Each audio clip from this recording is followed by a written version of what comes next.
sit. How about our great Secretary Cardona? We are quite gleeful today, aren't we? We really are quite gleeful. I think we have good reason, all of us. Sit. Thank you, sit.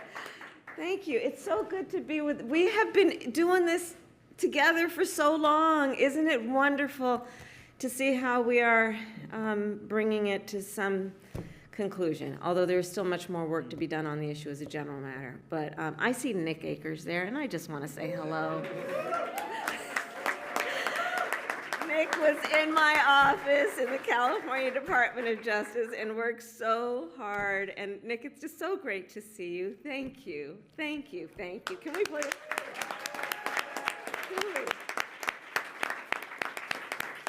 We spent a lot of time together on this one. So I will now get back to my talking points.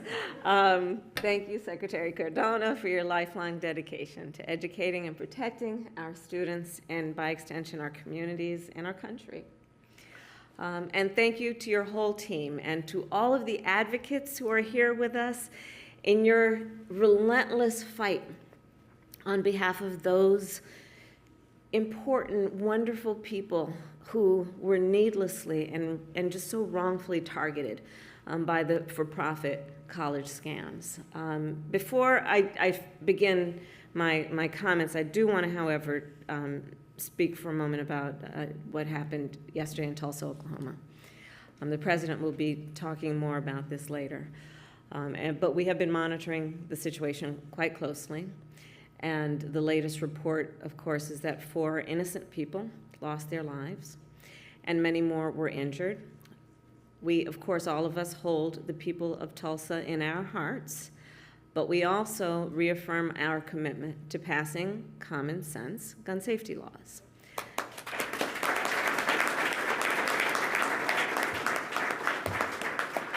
And I don't have to tell anybody in this room, but President Biden has taken more executive action to combat gun violence than any other president at this point in their administration. But we cannot, as an administration or those of us who are here, address this alone.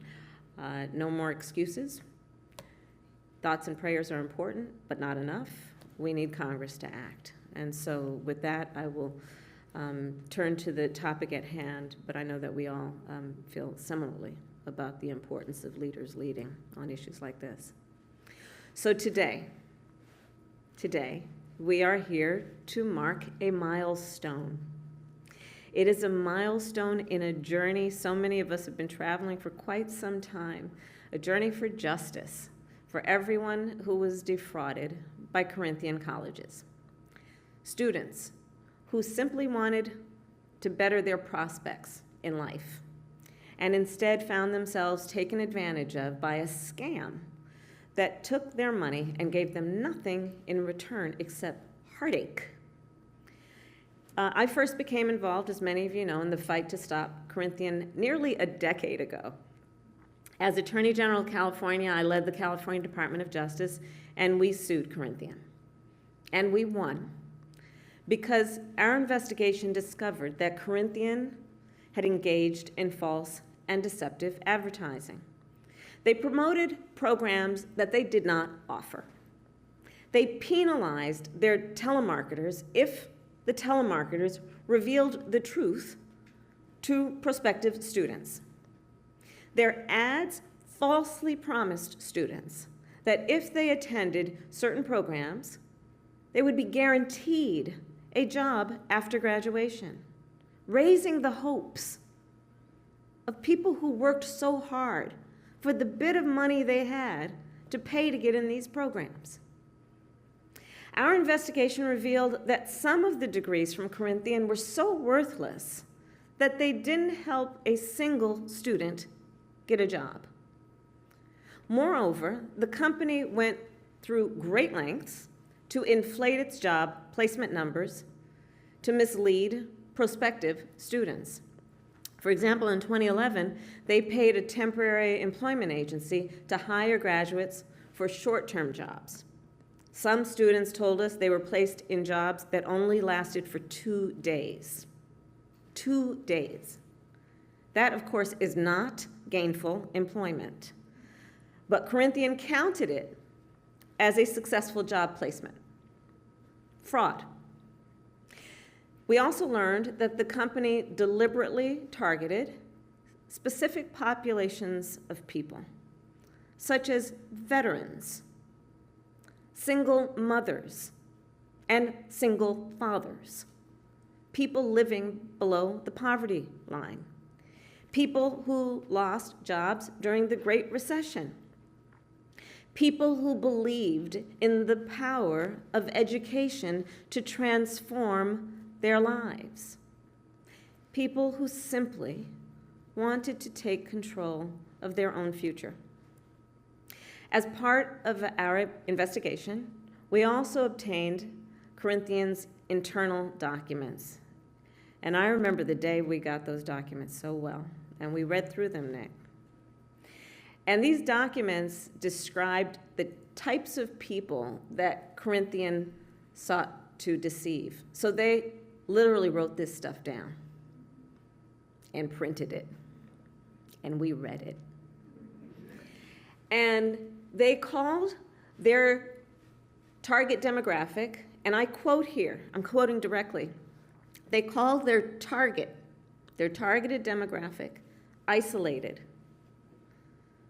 They refer to them as people with, quote, low self-esteem. Men and women who were, quote, stuck, who were, quote, unable to plan well for their own future. People who, quote, few people in their lives who care about them, targeting people who, according to them, have few people in their lives who care about them. Talk about predatory. Corinthian purposely and fraudulently went after the folks most in need by their own definition. The company believed they could get away with it because, as predators are wont to do, they targeted people who they assumed wouldn't fight back. They targeted people who they assumed no one would be there to fight for. And they were wrong. Students came forward and shared their stories with us. Advocates, many of you, and many members of Congress fought on their behalf, and we sued. And Corinthian was shut down. And we obtained more than $1 billion in a judgment against the company. In the wake of our lawsuit, the company was no longer then able to receive federal funding and could no longer enroll students. And they declared bankruptcy. It was a huge victory. But the story, as we all know, didn't end there. Because even though it was a victory and all of that happened, it still didn't provide financial relief to the students who had already been impacted. So it's one thing to say there should be accountability, but when we think about and define accountability based on bad actors and bad deeds, part of our system of justice tells us that yes, there should be serious, swift, and severe consequence, but also we must look to those who are harmed and ask, are we doing enough to allow them the ability to recover from that harm? So that's the topic of our conversation today. What we did then is we continued our work to undo the damage that Corinthian had caused. And in 2015, I joined with 8 other attorneys general, some of whom offices are represented here, and we petitioned the federal government, your department, to provide relief. He wasn't here at the time. To provide relief for Corinthian student loan borrowers. In response, the Department of Education made some Corinthian students eligible for debt relief, but only those who applied until today. Thank you. So I am proud to announce together with the leaders on this stage, that the Department of Education will cancel all remaining federal student loans for former Corinthian students.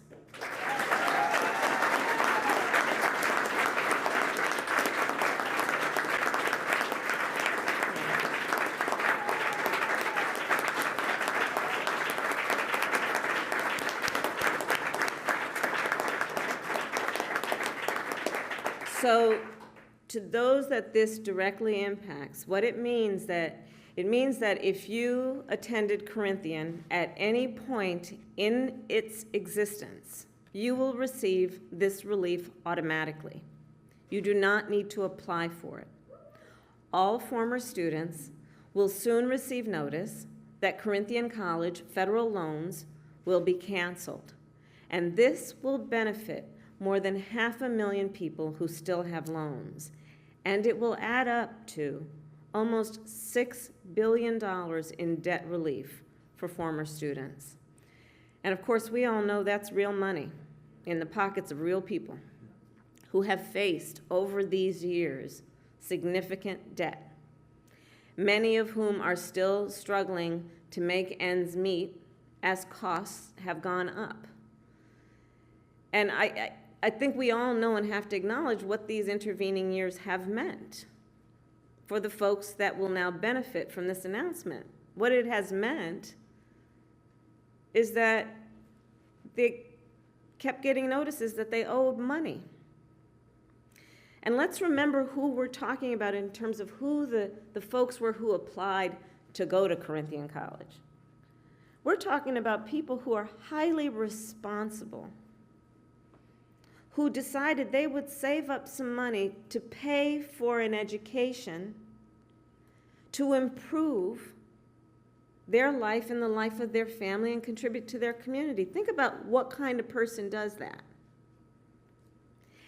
And then think about that person receiving what is probably a monthly bill saying you owe money, and how that makes that person feel.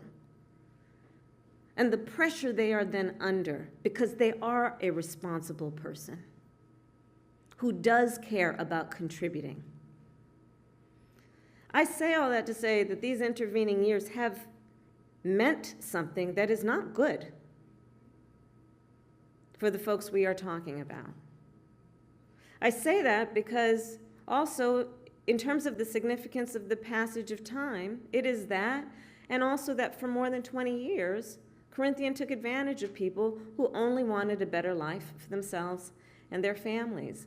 In 2016, after we obtained the judgment against Corinthian, I said then that the least we could do was to give everyone Corinthian took advantage of the relief they deserve.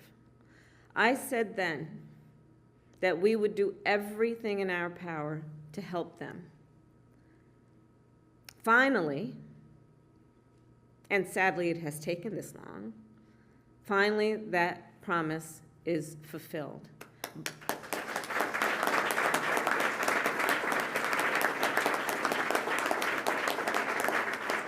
So, in closing, I will say where I started, I will say it again. Thank you all. Thank you for all of you who helped us deliver justice.